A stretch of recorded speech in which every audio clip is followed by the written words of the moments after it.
Oh, welcome along to today's seminar on dealing with redundancy and mid-career change. My name's Dave from Career Shore, and I'm going to be guiding you through a bit of the seminar today.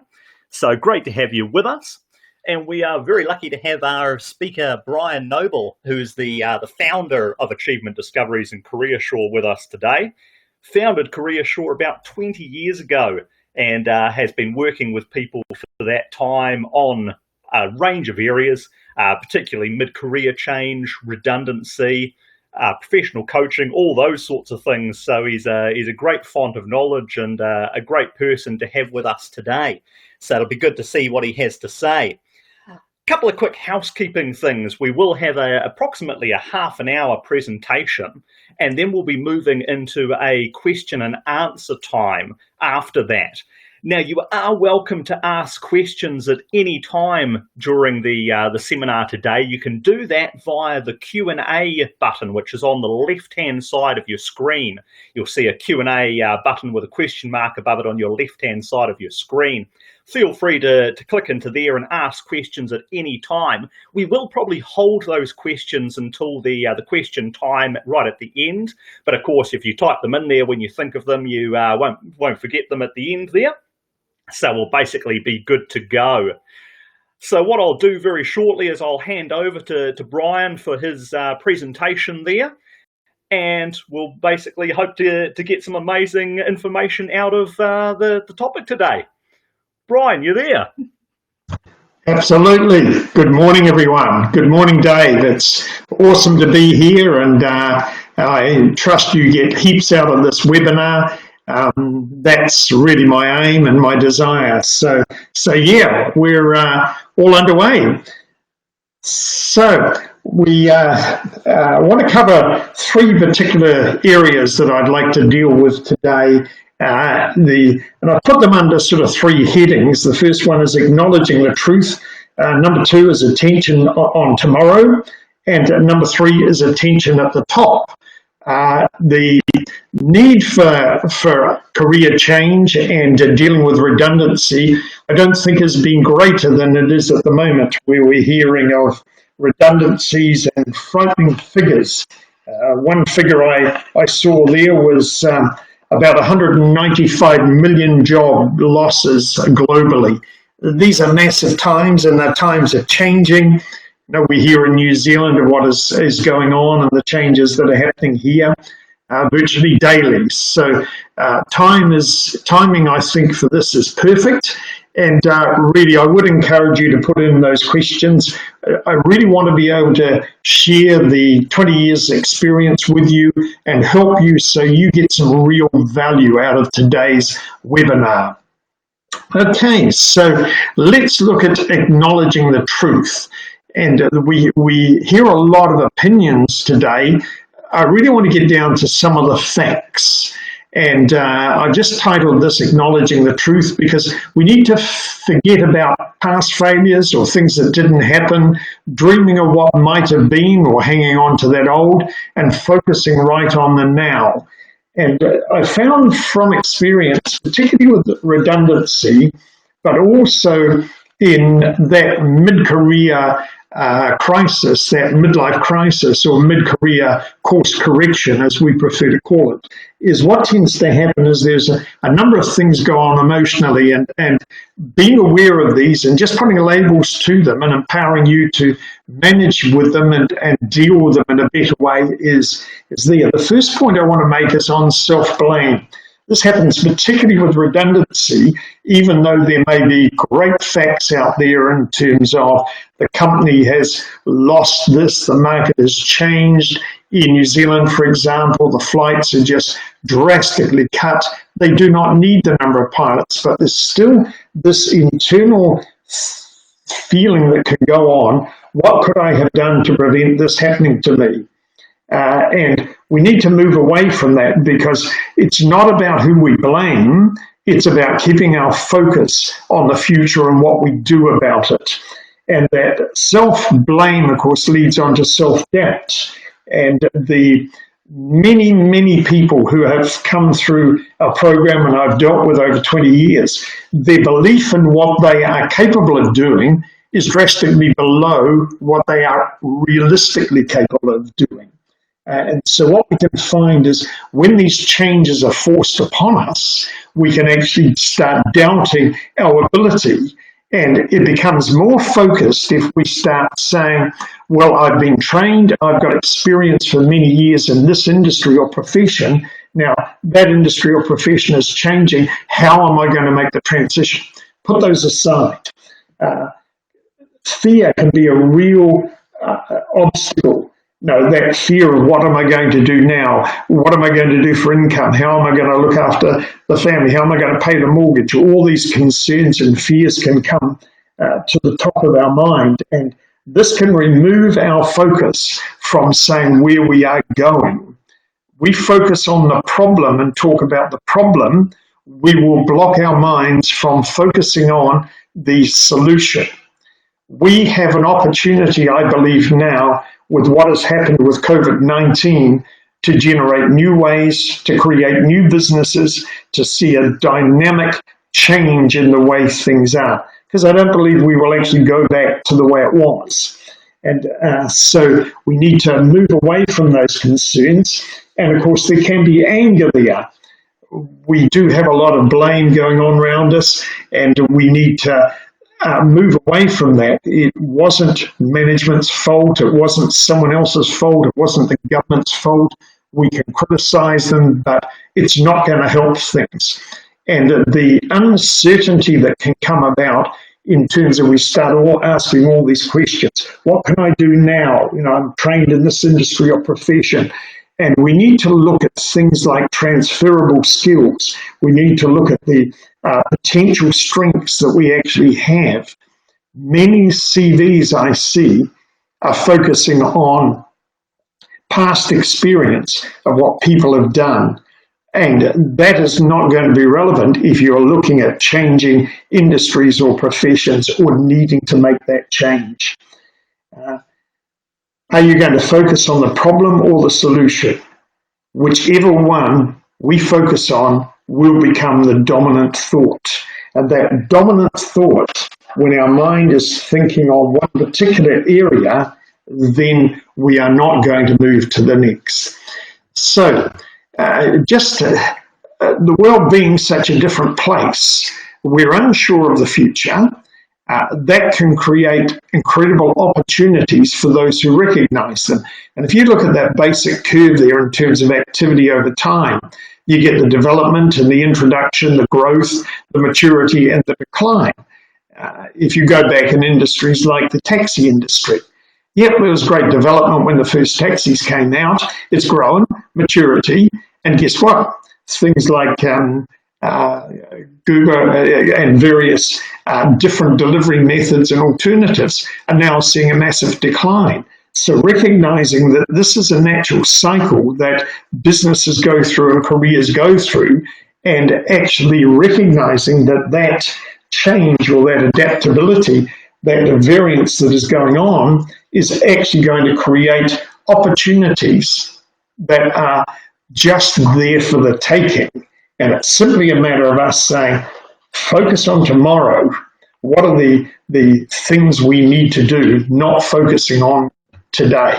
So keep that focusing there. What are the feats and how are we going to use our feet? There may be a bit of fighting, but let's make it fun. So what are the things that if we do will put us in a better place to actually get ahead? There's a fascinating story out of the Depression in New York. At that time, there were very, very few jobs available for teenagers. There was an advertisement in the New York Times about this position for a teenager. And the advertisement said, just turn up at this time. No, don't ring for an appointment. And so this one 18-year-old was dead keen to try and get the position. He arrives there and there was 25 other guys in front of him. And he thought, they look all pretty capable. I haven't got much chance of getting into an interview. So he went to the receptionist and he gave her a note. And the note, he said, it is imperative that Mr. Jones, the man doing the interviews, receives this. And she gave it to him. to her. She looked at it, laughed, and took it into him. And the note read, "Dear Mr. Jones, I'm 26 kid in line. Do not make a decision until you've seen me." Guess what? He got the job.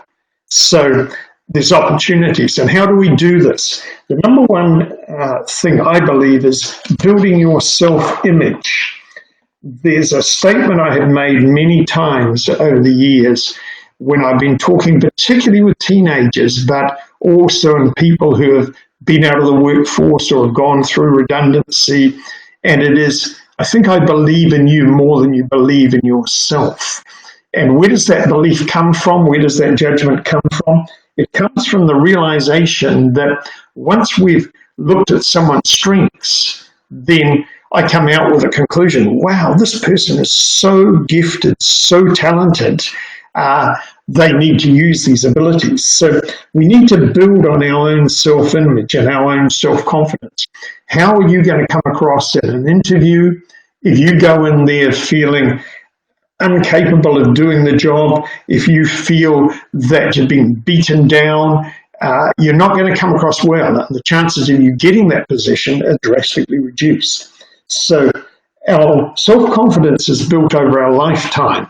And many of these self-image or self-confidence is about what we've told ourselves. If you tell yourself, "I can't do this, I can't do this, I can't do this," what you're actually going to do is you will actually create a mindset that blocks it. If someone else has said to you, "Oh, you'll never amount to much, you'll never achieve much," and if you have accepted that, then what you will find is that will actually detract from it. Build on what you are capable of doing. I have a declaration I say every morning, and it's about what I'm capable of doing, who I am, the reality of the truth of abilities that are in me. Henry Ford made a very interesting statement. He said, "Whether you think you can or think you can't, you're right." And I'd love you to do a checkup from the neck up. Analyze your thinking. What is your thinking? What's your level of self-confidence? How are you going to go into this? Are you going into it with an attitude of being best prepared? So when you get to the interview, you are the one that stands out. And it's great to actually list things to what you have done well in the past. Many of us downplay what we are naturally good at. And the reason we do this is because we often think that everyone can do that. What I've found is that temperament and natural abilities and so on start developing quite young. Some of them are around 8 or whatever. And we find we can do certain things easy. And because we can do them so easy, we can downplay that. We need to recognize that if we're particularly good at doing something, that needs to be a strength we need to list. So I'd encourage you to list your capabilities. Ask your family, your friends, ask people, colleagues you work with, what is it in me that you see I do well? And so part of this is then building that and finding the ideal career for you. I personally believe and have seen by thousands of people I've talked with and coach is that there is an ideal career for you or careers. Some people, certain patterns of ability, they will need to change careers more often. But you can rest assured there will be a career out there or careers out there that you will find fulfilling, rewarding, because you'll do them easy, you'll have a passion for doing them. Going to work will not be a short chore because you were designed for much more than that. So do that by looking at what you're interested in. Write down a whole list of things you're interested in. Build some knowledge about what your personality or temperament is like. If you're a people person, you need to work with people. If you're gifted in numbers, look at some of the things you are good at. So interests, your temperament, aptitudes, and also Another area that is important to look at is transferable skills. Now, it's like you can look at, say, many of the cabin staff of Air New Zealand with the redundancies that are coming up there. They could look at their role and say, well, yep, I know about aircraft, I know about emergency procedures. But underlying, what are they doing? They're dealing with people. They're people. We're going to need people to talk with people, call centres, all sorts of help activities and so on. These all actually use the same skills. So there's a ton of transferable skills. And building your knowledge of your temperament. With the temperament or personality, it's actually about growing who you are. There is a natural growth with our temperament, and we go through various stages in our life where a certain part of it is developing more. And as that part of the temperament grows or develops, we become stronger at it. We need to actually recognize how we can utilize these skills. And you will find, probably many of you, if you look back, you can say, oh, when I was younger, I used to really enjoy this, or I was more concerned at that. Now I tend to consider people more, or I look more globally, or I'm more balanced in the way I use time. And so the more you can understand that, there's just a plethora of tools online that can help you to build your knowledge of it and look at it. So build that. And look at your skills. You're going to stretch yourself. From starting my career, in particularly in the career and coaching, I found one of the key things to do was, once I knew the temperament of someone, I would actually slide into their temperament. It took a lot of practice. It fortunately hasn't made me schizophrenic. Well, I don't think it has. But what it's done is it's empowered me to actually communicate in the other person's language. Build skills like these. These are always all preparation tools for you when you get in front of that interview, or when you're writing that CV, or you're talking on the phone, when you're talking with people. Build your knowledge and a capability. And so you need to build those skills accordingly. What is coming, and many jobs are disappearing, we need to research careers and trends. Look at what's coming, look at what's disappearing. Would never recommend at this stage anyone training to be a compliance accountant. Our accounting software is started to take a lot of those over, but we look at accounting, there's a whole lot of other areas in accounting. So you need to research the careers and the trends that are going on. And in your research, we have so much information available. Don't look at how many university students are studying it, because that can be misleading. For example, in New Zealand, there's a lot of people studying criminology at the present time. Now, CSI looks great, so a lot of people think this is exciting. Reality is, at the present time, the number of positions that are going to be available in criminology are far less than those that are going to qualify in the next few years. So you're basically training for a career that may not be there. And most importantly, in your career search and change, in dealing with the change, is never give up. You've got to keep pressing on. Sometimes people need to go on many interviews. Sometimes you will need to apply for each one. Never look at an interview you don't get as a win or lose. And you can do this by going into interviews, by having an attitude. You are going to interview the company, the organization which you are interested in a position with. By doing that, you will ask more questions, you will show you're more interested, and you take away from those interviews the strength you've got. What have I built?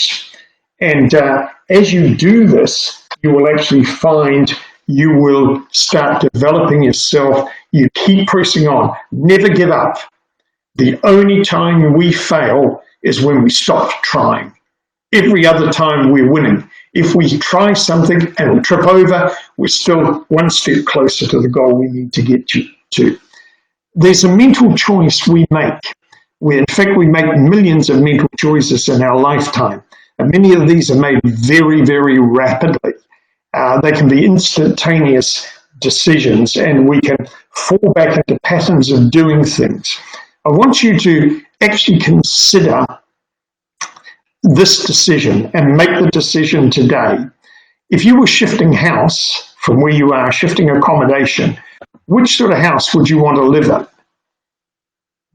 And if you consider the houses like the mental state of our mind, we will choose where we live. And if you see the rundown house and you think, I'm not worth much, I have the capabilities, then you're likely to end up in that sort of house in your mind, falling to bits, not having the things you really need. Look at the other house. You look for the best, because as someone thinks, so they are. So you need to make a decision on where you're going to live. Where are you going to live in your mind?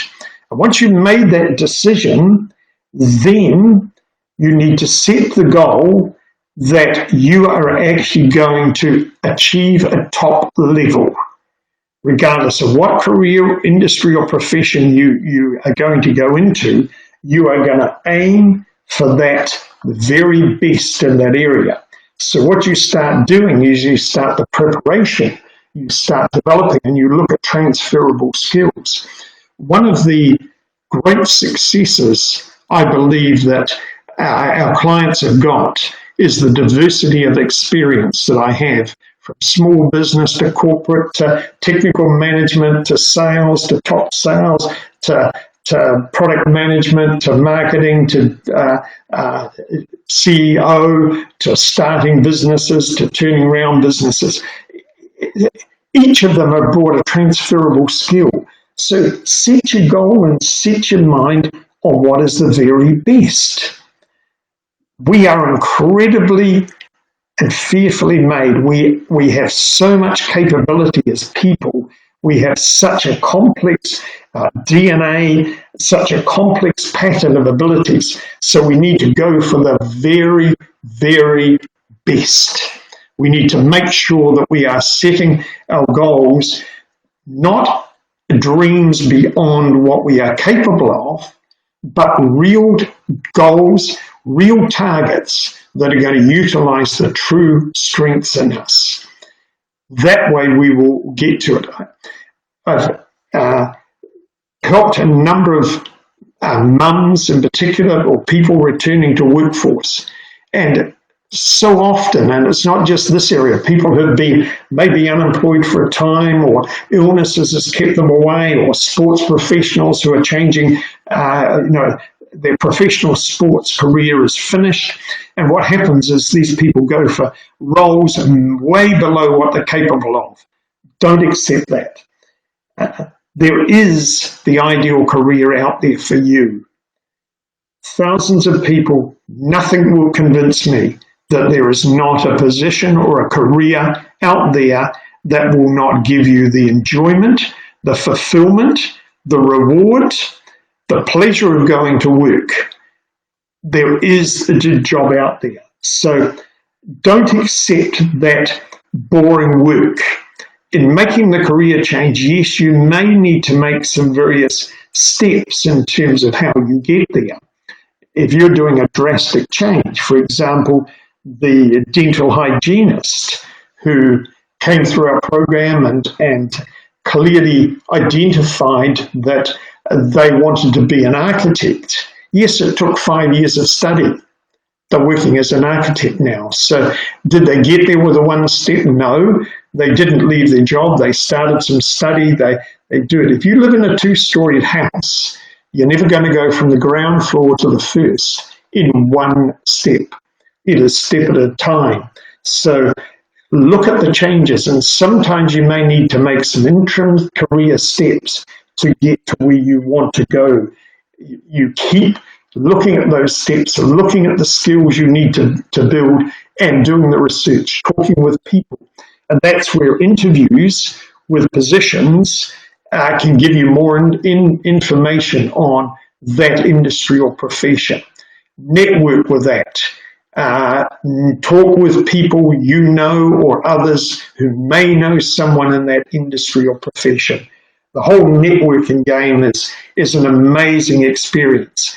And that was highlighted to me when I was an assistant director for BNI, Business Network International, the world's largest networking organization, very successful. And so we don't accept it. Seek and you will find. It's only when you stop looking that you do not find. You know, the stories Thomas Edison and how many light bulbs he had to create to actually get to one that actually worked for him. So seek and keep seeking, keep looking.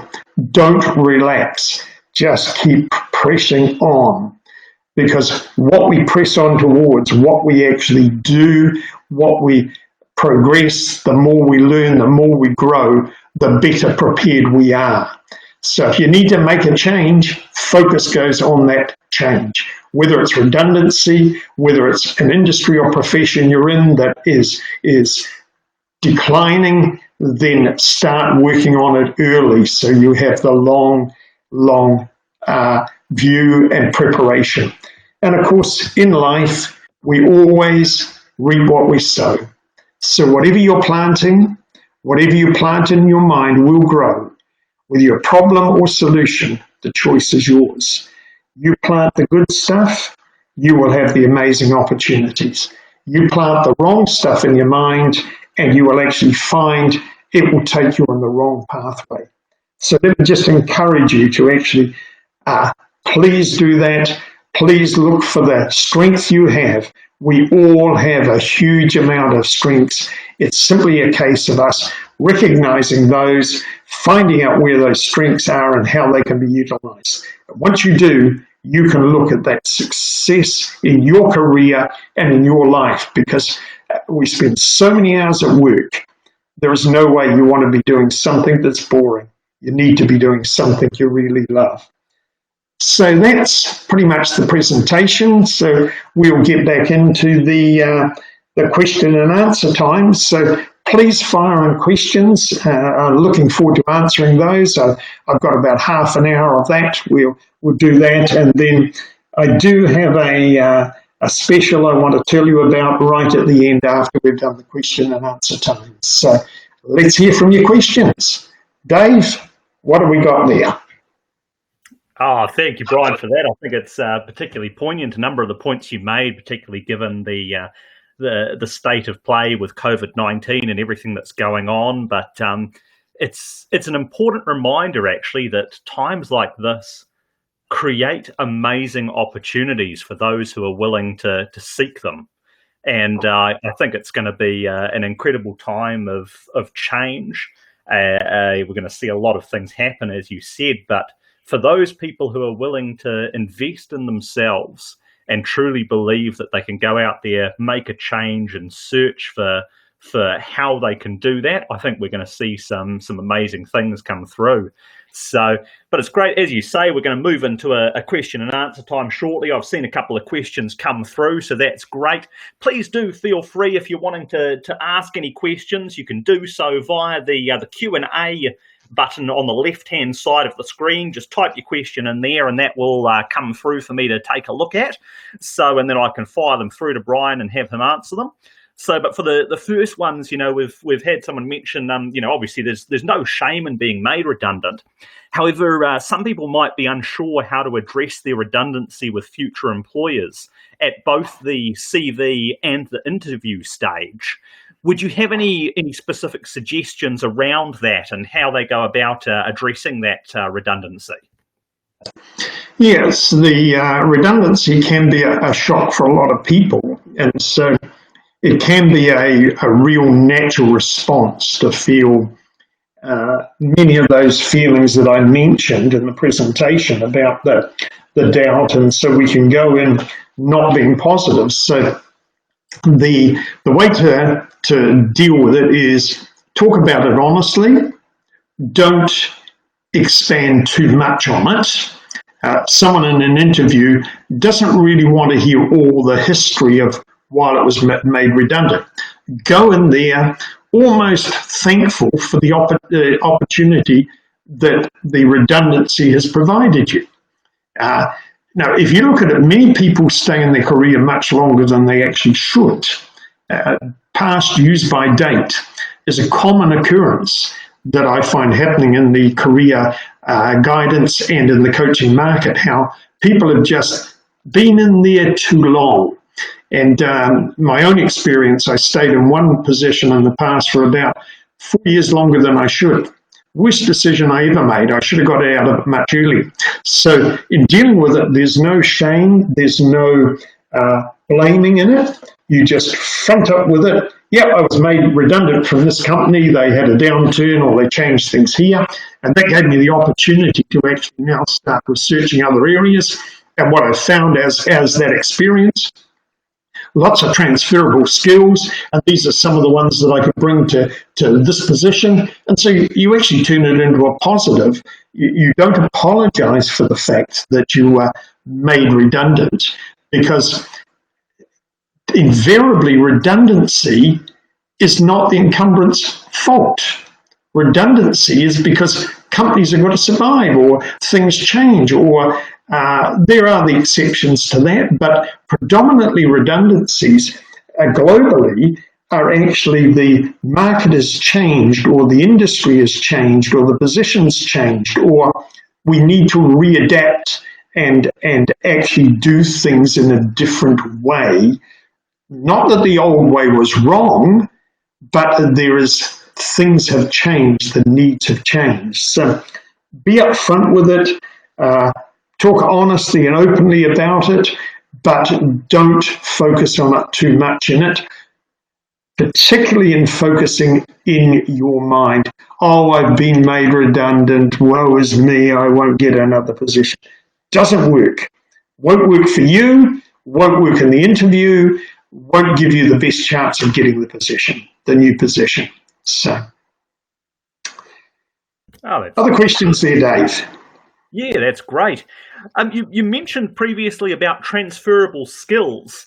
Are you able to expand on those a little bit, what they are and how we'd actually go about identifying them and using them to look for other careers? Yeah, the transferable skill area is a very important one. And what tends to happen is the fact that when we've been in an industry or profession for longer, we have more skills, or we recognize more skills in ourselves, and the natural skills plus the experience we've gained, we know we are of more value in this industry or profession than we are in another one. Now, if I come back to that story of the dental hygienist who ended up being an architect, and you'd think, where's the correlation to these two? A dental hygienist and an architect? But in fact, the transferable skills there, this particular hygienist, because the skills they had were great fit for the architect, what she could do is if she was looking at a tooth or a mouth, she could actually visualize what was going on in 3 dimensions. So this would enable her to actually be brilliant at the dental hygiene, because she could almost look at the teeth from all angles. She didn't need an x-ray. She could actually look behind and think, hang on, that's going to be a spot that is a risky spot. And so what does she do? She does that.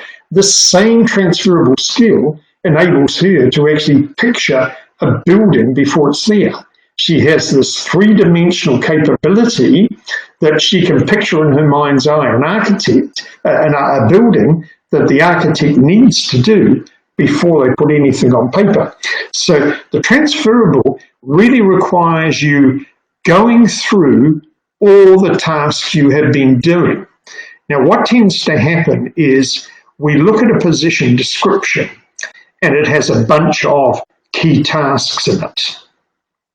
And those key tasks will be worded and structured to actually fit that role or position. But if you dig deeper behind those skills, there will be incredible other transferable skills. For example, need to be a team player. Now, commonly put in advertisements and CVs, what does being a team player mean? Question, are you a good listener? Because to be a good team player, you need to hear what the other team members are doing. Do you have networking skills? Do you actually provide valuable content? Do you have the skill to be prepared to be a team player? In the meetings you've had in the past, the meetings you've gone into, do you go in prepared or do you go in without being prepared? No? Are you good at being dynamic in those team environments and coming up with ideas? Do you create a whole lot of new ideas when you start talking about them?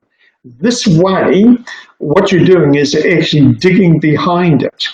And again, get a friend or family member to ask you the questions. Well, tell us more about that task. What did you do? So what you're now starting to do is dig down deeper in terms of what you're capable of doing. And many, many times, the transferable skills, the core ability behind that actually comes from the fact that I have both a natural ability and I have a passion to do it.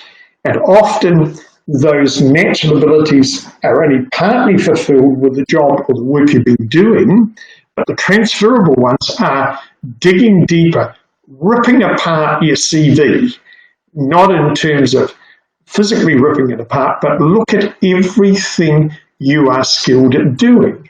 Okay, how good are you at studying? How good are you at research? What are areas in your education? What did you love in college or primary? What are some of the things that you do? Are you actually good at hands-on activity? How do you actually deal with these? And is this a capability you've got?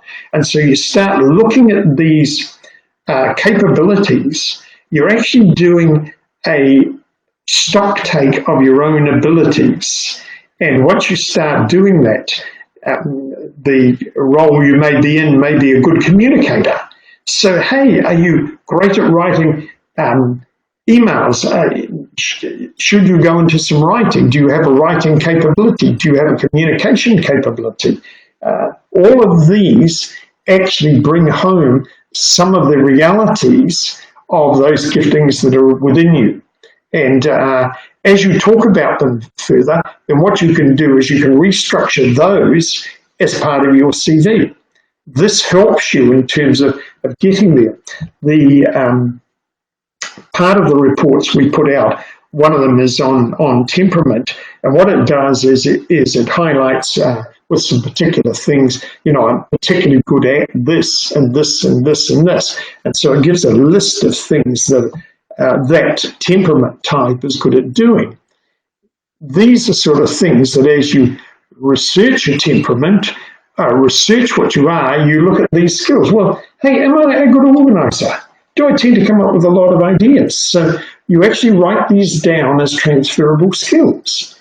And so by ripping that apart, by talking with colleagues, with other people in the friends and family, just talk with them in terms of what do you see as something I do well?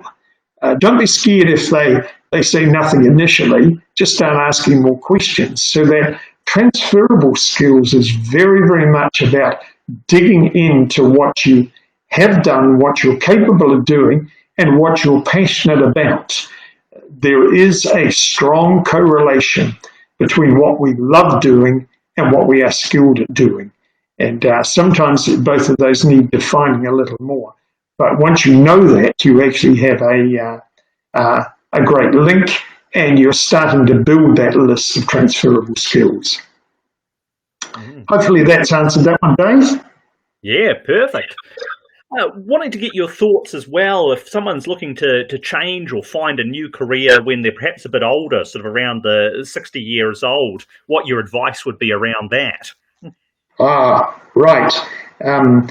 Very, very key things, because there can be a tendency today to think, oh, when you're past 45 or 50, you're going to have difficulty finding it. Yes, there are areas where if you're going to become a top athlete and you're looking at mid 50s or 60s or even 70s, it's not likely you're going to hit Olympic standard. But if you do an analysis of your career, if you do an analysis of your life, there is no time in your life where you have had as much experience, as much knowledge of dealing with various things, been exposed to multiple ways of doing things, multiple changes.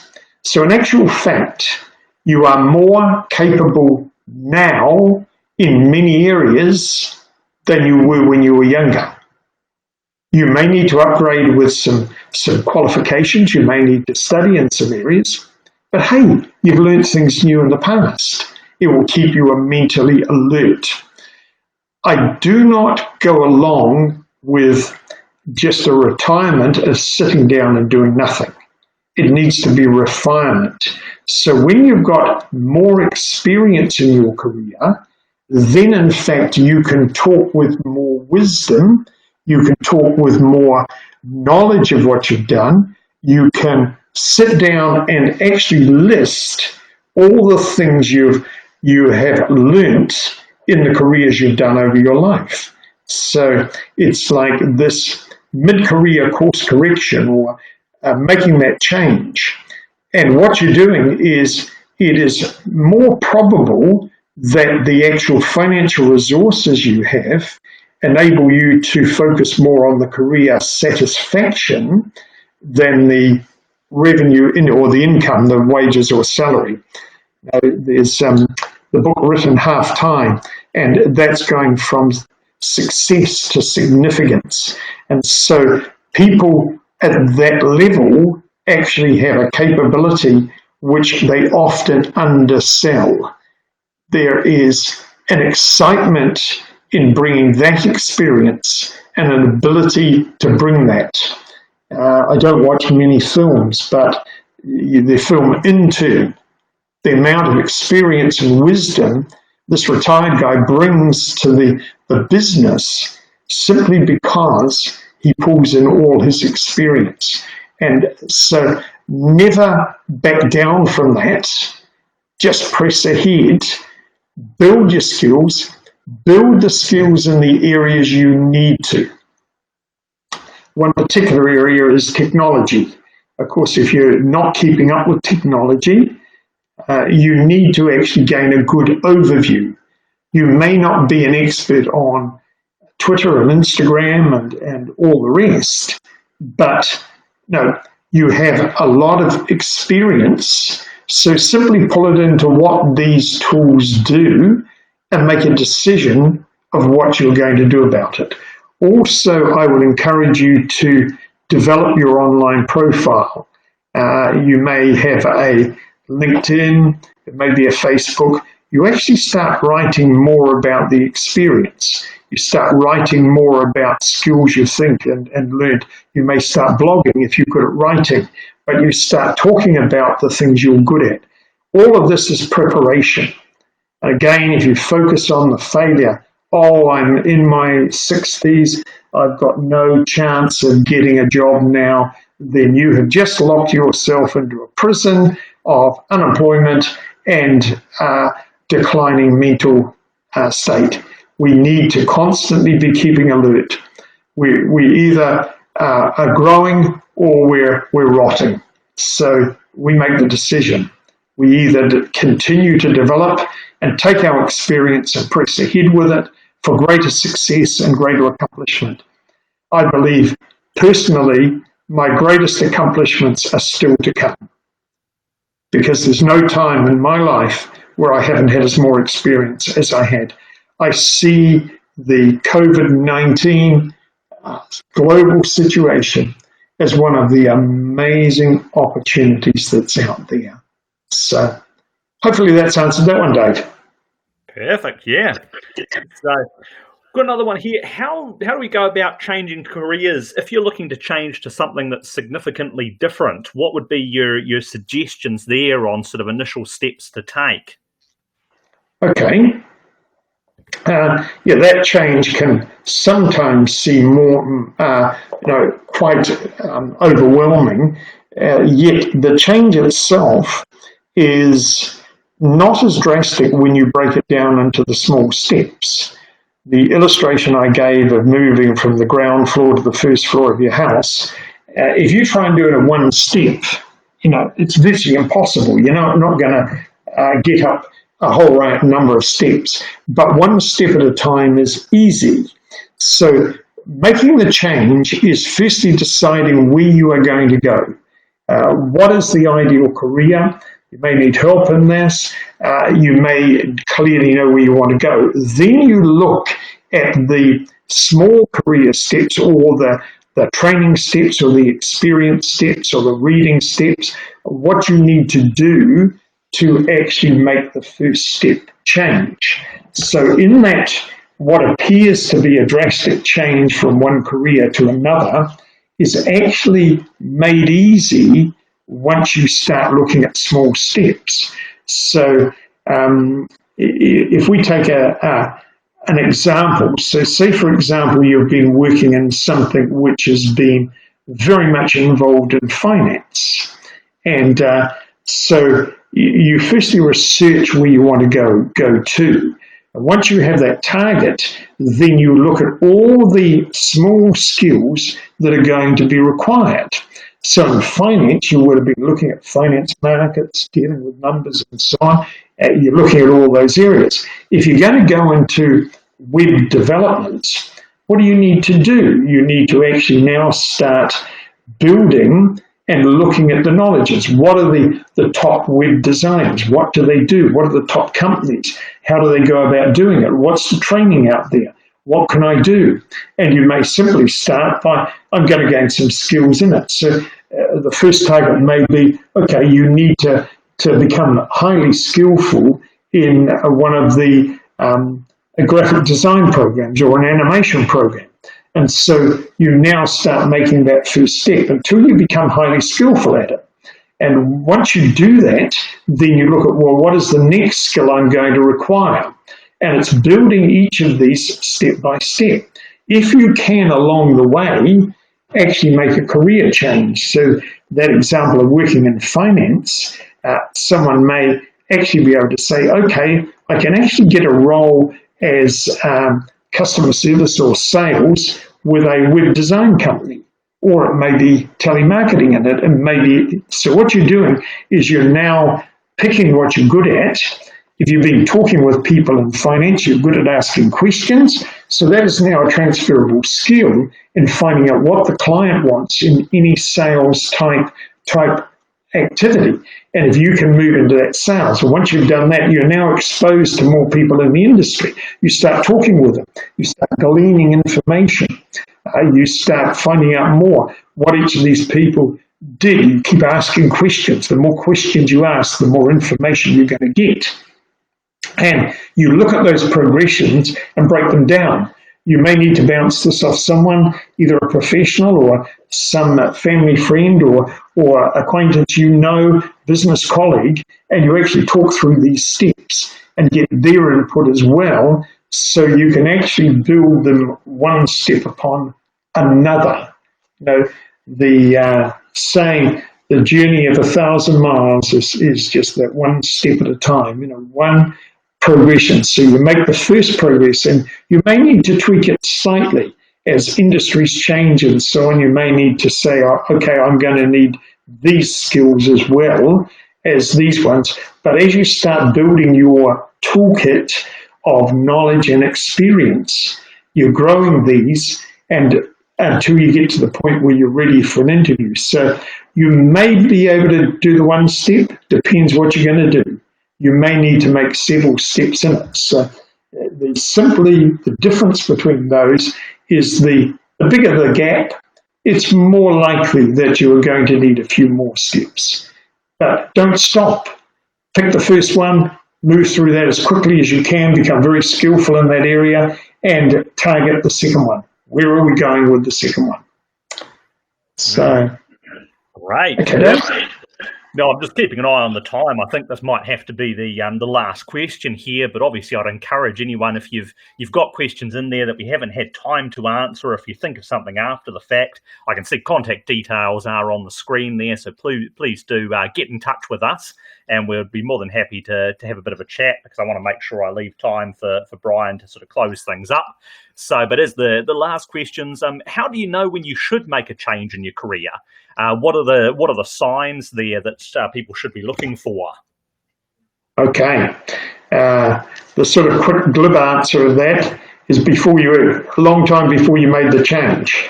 And that might seem a bit flippant, but what tends to happen is if we look at the interest or the passion with it, which is the common trend with it. For example, the position I stayed in longer than I should have, it was over 4 years late.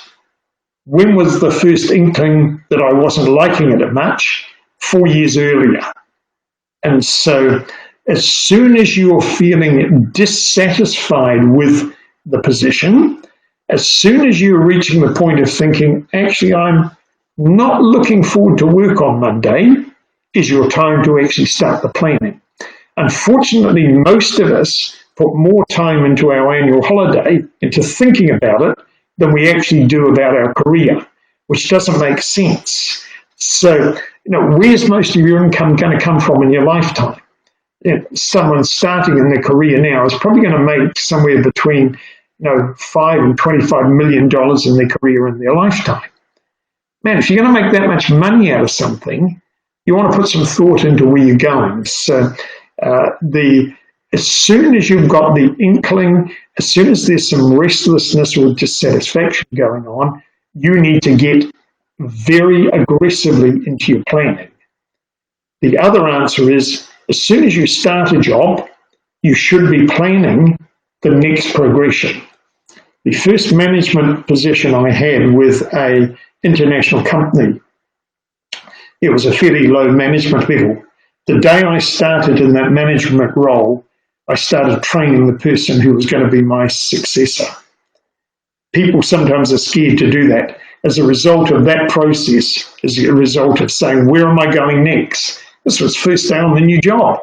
It's like, man, you just moved into a management role. What are you doing? Thinking of the next one. The next one needs to be planned. Planning happens in advance. So you should always have a plan. We've got some tools coming online in terms of succession planning tools that are there. As I say, before you recognize that it's really time to make the change. So, Dave, we'll need to do a bit of a wrap up now, or is there anything else I need to cover there? I think that's great. I think we've covered a range of those questions. As I say, if you have any other questions, or if you've got something there that we haven't been able to answer, please do get in touch with us via the contact details on the screen there. But otherwise, I understand you've got a bit of something else to share with us there, Brian. Yeah, absolutely. Just pull that together, acknowledge the truth, forget the failures, don't fantasize, don't focus on now. Put your attention and your focus on where you're going. Look for the fun ahead in doing it. Yes, it will be a fight in some areas. Get moving in your mind first, and then target for the top. Don't go for second best in a career. You are incredibly made. You have an incredible ability. Don't underestimate it. Yeah, brilliant. No, I want to say thank you, Brian, for sharing that with us. I think there's some really important points there, and I'd like to thank everyone for attending, and great to have you with us, and do hope that you've taken something out of it, and wish you all the best with the rest of the day and your career moving forward. Thanks very much. Thank you.